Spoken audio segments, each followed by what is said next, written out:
Kung nahihirapan ka man ngayon sa sitwasyon ng buhay mo, laban lang, kabayan. Hi, ako nga pala si Kaylee at isa akong OFW dito sa bansang Singapore. Minsan talaga masasabi mo na uuwi na lang ako.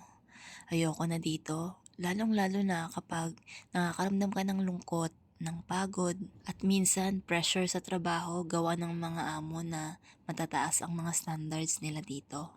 Dagdag mo pa yung puyat, kulang ka sa tulog, kulang sa kain, at kulang sa pahinga. Pero sa hirap ng buhay sa Pilipinas, isipin mo na lang kabayan yung mga dahilan kung bakit ka nandito, kung bakit ka nagtitiis para sa pangarap. Uy,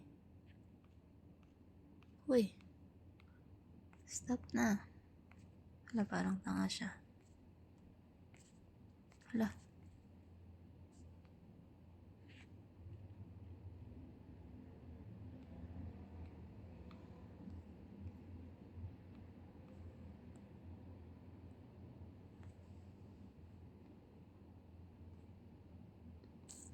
Saan na ni Uy?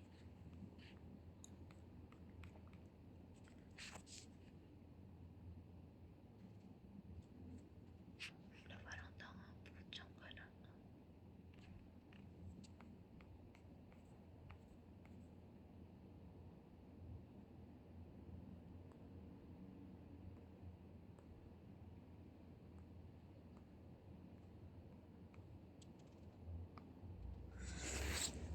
Ay, nako.